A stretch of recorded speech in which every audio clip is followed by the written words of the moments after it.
So I Married an Axe Murderer is not just the name of a Mike Myers movie. It is in fact a sign, if properly delivered, could be real life for you. So the simple gesture that suggests your partner is a psychopath. For many, the touch of a hand or squeeze of a shoulder can be a great comfort. But if it comes from a romantic partner, these physical displays may not have the best of intentions. A new study suggests. What are they, sizing you up, figuring out what length of knife is required to go from pillar to post? But okay. Scientists in New York have found that people with dark personality traits, including psychopathy, use touch to manipulate their partners. Okay, in the study, they warn that touch can increase a perceived ownership of objects, okay, and foster compliance or from a subordinate. So if your partner tries to hug you during a verbal confrontation, they might be a psychopath or a narcissist who is trying to establish authority, or they just could be autistic and not know what the fuck is going on. They might even do this by holding your arm, your shoulder, the back of your head, trying to press down the back of your head, or even your hand, guiding it to a certain region. Anyways, study author Richard Mattson, professor of psychology at Binghamton, there we go, trying to pronounce it correctly instead of going Binghamton University, said not all forms of touch are well-intentioned and not all hugs are harmless. Yeah, sometimes you get that bad hug, you get that bad touch, and that's in the no-no place.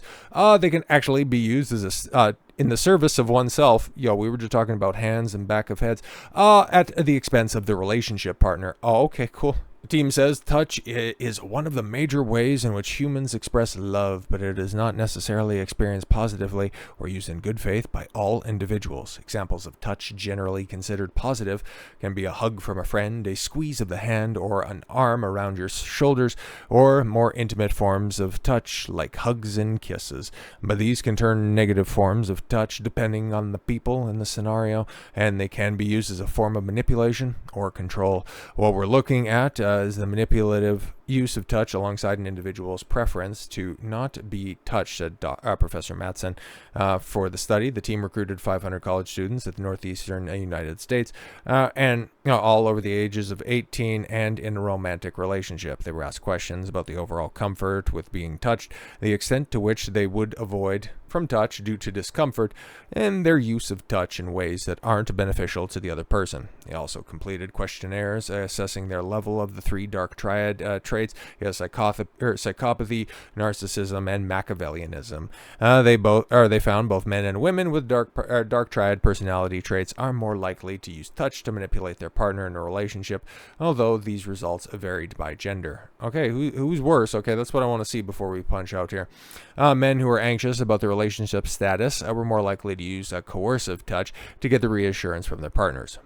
For anxiously attached men, to coerce, a use of touch is employed in the service of reassurance or protection seeking. For instance, they may assert themselves physically to remind themselves of their connection with their partner in response to the feelings like jealousy. Women who possessed dark triad traits were more uncomfortable with being touched themselves, but likelier to use touch as a means of manipulation. Oh yeah, no shit. Now, when women touch, they may serve as a method of enhancing interpersonal power, in other words, ensuring control of relationships. Interestingly, women with high attachment anxiety have a fear of abandonment, showed a greater aversion to touch. Yeah, exactly. And anybody with, a problematic uncle, just know that if she fucks like a porn star and is a little bit unsettled around old school John Candy movies, you can go ahead and send a greeting card out to that estranged relative and thank him for that wild night when they first hooked up. So with all that said, thank you all very much for the gift of your time. I've been Don Consuelo. I want you to follow your gut and get after it. Take care, everyone.